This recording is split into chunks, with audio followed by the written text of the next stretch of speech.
Sagittarius season review time. These are the notes that I wrote for the Sagittarius archetype. This is what I think the Sagittarius energy involves, ways that I want to embody it for the month that it was Sagittarius. For me, this energy is in my third house. Third house includes the powers of analysis, communication, shorter journeys, and closer environment.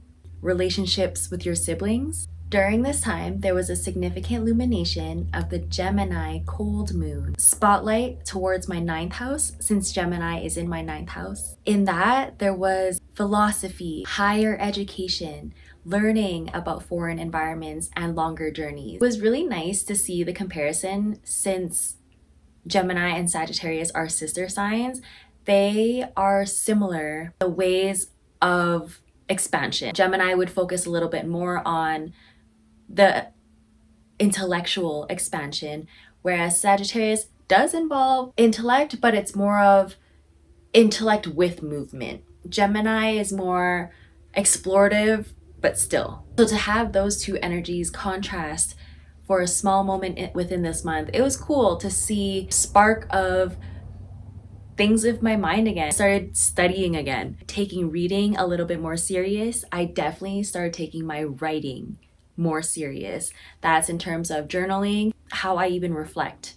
I feel like that area had a little bit of an upgrade. For those with third house in Sagittarius, I wrote notes for us. Eccentric philosopher and perpetual student. We're excited learners and always down to learn. Enjoys never-ending knowledge and honest to a fault. That key point is a highlight of the Sagittarius month for me. With these notes that I try to embody and being aware that the third house, the ninth house is being highlighted, this is what happened to me during this month. Sustainable learning. I used to have it in my head because this is actually how I studied in school as well. Someone who just wanted to get things over with. The integration process, I wouldn't say I gave myself time for that. For example, if I studied for the finals at the end of the year, I would cram in a week before everything. Instead, slowly read a chapter once a day for a month. No, it was like, no, let me cram in everything within the week. That part made me hate studying because I actually didn't get good results from doing that. I took studying more seriously in junior high. Once it became high school, and knowing that my studying wasn't reflecting in the test, I just started to wing every test I did. Sometimes I did really good, sometimes I got 100, sometimes I did really fucking bad, 20-30%. Let's just say by the time I was in high school, I didn't take school seriously at all. It made me feel like I lost a part of myself. Throughout elementary, because I actually really enjoyed the elementaries I went to, because I went to two, they both inspired learning out of me. I loved my teachers. I liked what I was learning. I liked coming back home and telling my dad if he wanted to listen what I was learning. I just got so excited about school. And in junior high, when I went into a school that did rewards based on your grades, that did something for me to, oh, maybe I could do something with my knowledge. Maybe I'm really good at studying and learning. And high school, I went to a high school that was very much known for neglect. I can't speak for all the teachers, but there was so many that were burnt out. Took it out on the students a lot. Sucked. It went from like a very supportive background studying system to like none, and I didn't have any support to study at home either. High school, I was like, okay, fuck it. I didn't take studying and learning seriously again after that because I was just like, I associated so much with the establishment of school, expectations of other people. Now that I've kind of reprogrammed what studying means for me and actually exploring my curiosity with no limits, I don't have to follow a classroom thing. Like, it's good to have a mentor, to have structure, but to even get yourself regularly interested has to be on your own.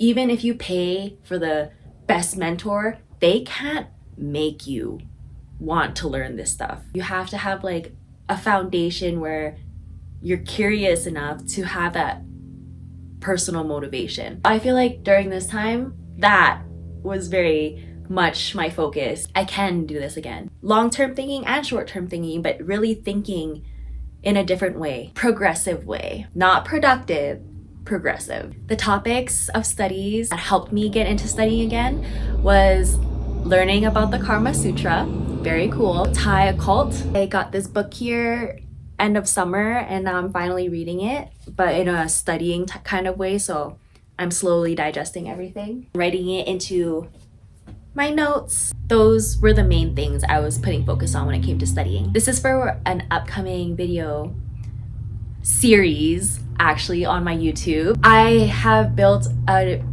fun interest in learning about Laos and Cambodia again, and I thought it'd be really fun to make that into a series on YouTube. As I'm learning about my culture again, why not share with y'all what I'm learning? A video to introduce me to facts I didn't know about Cambodia was Khmer Empire history.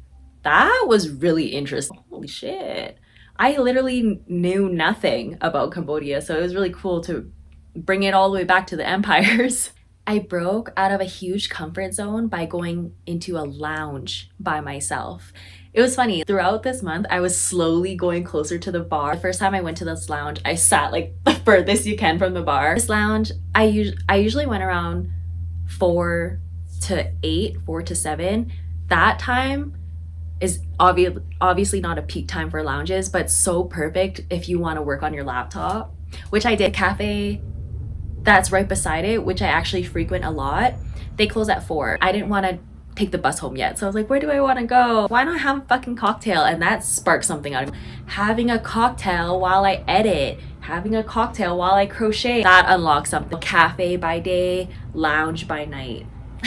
I made my way up to the bar. Now I sit at the bar. I feel a little bit more comfortable talking to the bartenders, reading the room as well. Like, I don't want to hog their time and make them feel like they have to talk to me, and at the same time be very open to when they do come around to my area. It was cute. When I was talking to one of the workers there, we're asking like, what kind of presence do I have on social media? Influencer doesn't feel right for me, but I just love to say that I create content, and that could sound so plain. If I just say creator, which I feel like that's truly what I want to embody, maybe I should. Maybe I'll be like, no, I'm a creator. And if they're like, what kind? My creation does lean a little bit more spiritual. I could say, you know, I have spiritual content online. I found myself saying out loud for the first time, really not minding how slow I'm building anymore. I recently just got 1,000 subscribers. I've been on YouTube for 2.5 years. I'm not worried. You know, I didn't even start my YouTube wanting to make money out of this. So I think reminding myself of that this whole journey has been very helpful. When it comes to talking about my YouTube with other people and then them seeing that I only have 1,000 subscribers, it makes me feel like I have to talk my shit up more, and it's so weird. I'm really grateful for who does, you know, follow me and subscribe to me, because that's my aligned community. I'm grateful that I've never tried to do trends on any of my social medias, because that just never felt like something I wanted to even invest time in. It felt so out of myself just to be popular. I was like, fuck it, no, I don't care.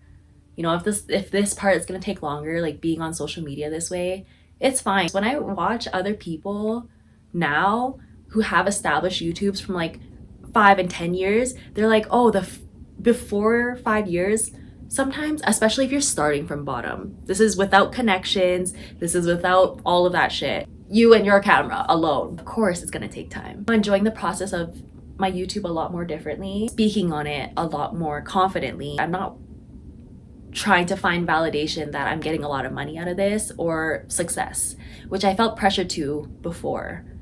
Now, if people don't see me as successful with what I have, that's fine, because it doesn't bother me now. Finally, I just want to emphasize the finally part. It took a long time to reach that. Even if I didn't see my YouTube in the way that was going to get me something, I saw, you know, TikTok and Instagram eventually going to get me the connects I needed. So even if it wasn't YouTube, it was still my other social medias. That's why I'm really proud of myself. Reframed something in my mind that makes me more excited and feel expansive, which is when people ask me what my next steps are, because that is a common question I get. I used to just full out say, I don't know, and then get into an anxious spiral about it. Now, all I want to say, and I've said this just one time to someone before, but it made me feel good, is making my way forward. That's all I say. So what's your next steps? Making my way forward. I'm so used to people expecting like tangible answers. So I've given like, oh yeah, I'll eventually end up in Canada. Oh, I'll eventually have a house. Like I'll eventually have these fucking material things. Status that people can recognize. Yes, yes, yes, I'll get to it. It made me always feel anxious. No, I'll end up there, but I don't know how, and I don't know why, and I don't know when. It didn't feel like a motivating factor. It felt like something I just have to end up doing at one point. That doesn't feel exciting to share. Now I just say making my way forward. And if people are actually curious, they'll ask me the actual questions instead of just, you know, the common curiosity between people. I released overworking because I realized that I was overdoing from overcompensation. Don't mind. I'm gonna keep talking while she does this. She's been doing this all day. The overdoing also led into overspending. And this was the pivotal moment for me because it was such an ego crusher, and I'm actually excited to admit this out loud. Y'all probably maybe even have perceived this of me, but it's nice to, you know, admit it of myself. I know I used to overspend hard. Here is why though.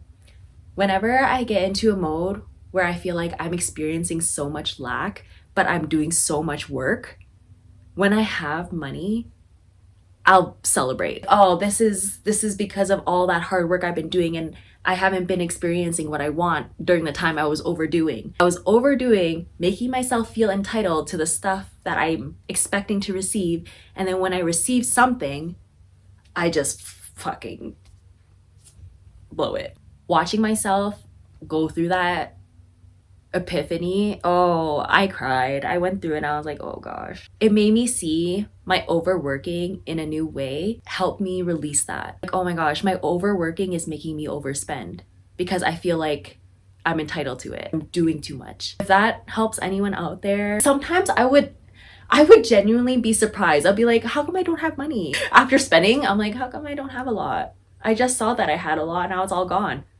Girl. Kind of just going through the winds of learning that right now. It's a good lesson because I don't want to ever come into lots of money again and blow it again. I've done that many times in my life already, and I just understanding why on a more spiritual inner level can stop that pattern from continuing. If that does happen one or two more times again, it's just, I'll be like, it's the awareness. Like as soon as you're aware of it, it's hard for you to like continue something you know is toxic to you. It just shows you don't care about yourself. For me, I really want to know what's hurting me, to see how I was hurting myself. Oh, I had a moment with that. I needed a full day to be like, I love myself. Like under the blankets, just oh my God. I'm just very aware when I get paid and stuff, what I actually want to spend it on. During Sagittarius, applaud the Sagittarius energy for this, but I took the bus for the first time ever in Reno. That was such an accomplishment. And also taking the bus at nighttime, like during dark, and walking home. I've taken transit so many times in my life. I'm comfortable taking transit in Canada. This is just a brand new country. And yes, in retrospect, transit is the same everywhere, but I was just scared. I was letting the fear of this is a new city, this is a new country, I don't know how people are on the bus, overthinking a lot. Station that I stop at all the time in downtown. It's a familiar feeling for me, like seeing homeless people, seeing aggressive people, seeing sketchy people. It's familiar. Small fear of that. Like I would just be like, oh, I can't take transit home. Such a nice thing because it made me feel like I don't have to rely on my roommate to do the traveling for me. Honestly, getting so awkward to share space with him in the car. Getting rides from him was starting to feel like I was relying on him in a codependent way. It was starting to turn me off a lot. It was starting to make me feel like I wasn't being as independent as I want to be within this whole situation. Because for a long time, I've made myself feel very trapped being in this house. I was like, oh, I'm just stuck in this random area of Reno, access to nothing, but there's a bus stop. The bus is really convenient as well. While I was in the cafe one day, there's just someone there, or that used to work there, that gives me evil eye every single time I go in there. To paint the picture, one of the last things she said to me was, you look so good right now. Exactly like in that tone. When she said that, she was pregnant. I don't know if she was going through her own like insecurity of how her body looked. I always looked like that before she got pregnant. I was there before she got pregnant at the cafe. Of course, we're not going to be so mindful of each other before then, because like we were friendly after she was pregnant. But either way, like, I know my presence sparks insecurity in her. There was someone watching me do crochet in the cafe. She came up to me, this really lovely Palestinian grandma came up to me trying to speak as good English as she could, but she was really complimenting my work. She was just holding my hand, she was complimenting my face too. She was just like giving me so much love and so much compliments. And I was enjoying it. I was letting her do it. I was like, oh my God, thank you. And I was just like, just having a really cute exchange. I could feel her eyes on me, like fucking like blazing in, because she's only one table over, and she was watching me the whole time I was crocheting as well. But you know, when I'm getting compliments, it throws people like that off.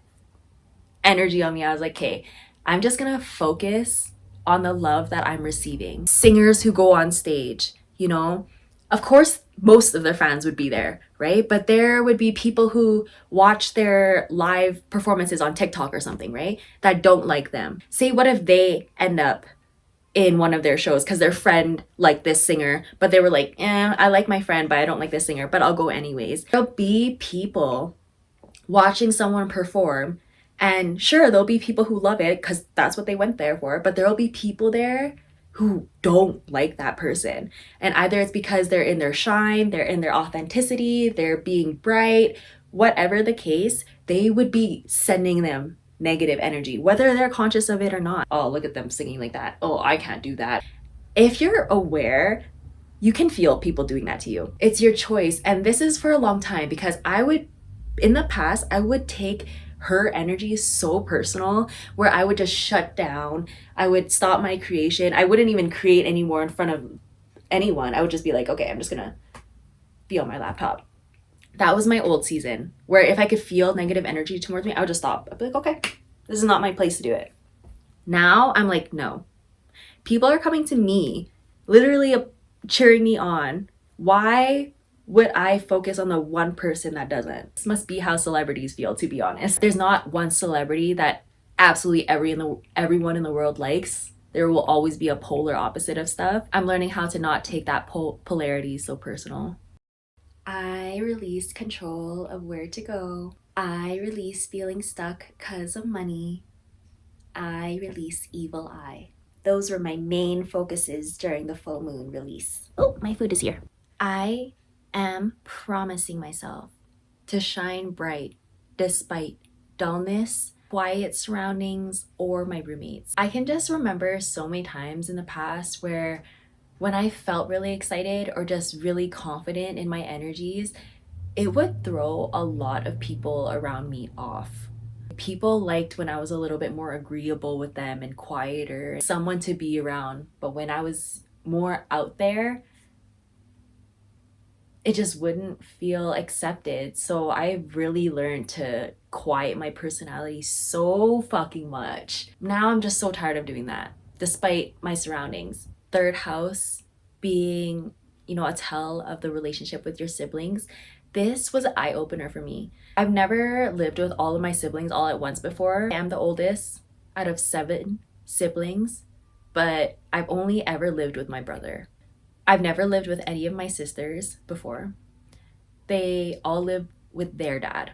Despite how estranged we were, I think with the way that I grew up, with my grandma constantly telling me that I had to be the one to take care of all my siblings because I'm the oldest, I had a subconscious pressure. One day, I'm gonna be as stable and successful so I can bring all my siblings back together. I had this pressure in my head for so long. Okay, I have to be the one that eventually takes care of my siblings. I'm the one who has to check in on them eventually. I'm doing this for myself, yes, but at the end of the day, I had to make sure they're okay. Even if I didn't feel completely this way with all my sisters, because I haven't, grown an actual emotional attachment with them, I have felt this way about my brother. I have always felt in my life that I had to be the one to take care of him, fucking hold his hand through life, basically. Just always on me from my whole family, watch your brother, watch your brother, watch your brother. It was never watch each other. It was watch your brother, watch your brother. Old Asian of my family to treat my brother like the golden boy. I was just the oldest girl who had to take care of shit. Not only was my brother not the oldest, he was just like babied, and whether he fucking wants to realize that or not, he was so babied by everybody. He had his own fair shares of trauma and, you know, what our family did to him too. I can't say it was all sunshine and rainbows for him. It wasn't. It'd be really nice to see that we were both going through very intense things and different things. We didn't grow up the same. I'm on a tangent, and I didn't mean to. I wrote a forgiveness letter to him the other day. Whew. This season kind of reminded me that I'm doing everything for me now. I just don't want to feel like I'm the only one who cares to try to have a relationship anymore. I'm done. If I ever feel like I'm the only one who's putting in the effort genuinely on the physical end and emotional end, it just gives me a sign. I'm like, oh, I'm about to caretake someone again. When I feel like I'm taking responsibility over someone else's life, that's such a red flag for me, because I know I have capacity to literally bring people with me if they fucking want. It drags me, it brings me down, it slows me down. It seems like so many people just want me in their life and how I can fit in that, and I don't want that anymore. I'm really grateful that I'm curating my YouTube to just hold so many different perspectives. Follow someone who lives in Svalbard. Life in Svalbard. I can do this. Svalbard. Oh my god. It's by the North Pole. There's someone who lives there and they vlog their life there, and I fucking love it. There's someone I follow who lives on a farm, a little bit more witchy. He's born in California but now lives in Japan. There's just so many different things. I follow a lot of different travel vloggers as well. One of the TikToks I saw about this just is my experience. TikTok of, oh, my husband goes onto YouTube before bed every night and they search up like a new country, vlogging or just like a new country video, and then she asks him, oh, where are we traveling today? That's literally how I feel. I'm like, okay, even if I might not have the material means at this moment, I literally have YouTube and living vicariously for now to even see what I actually want to do. Sure, I can just simply say, I want to go back to Canada.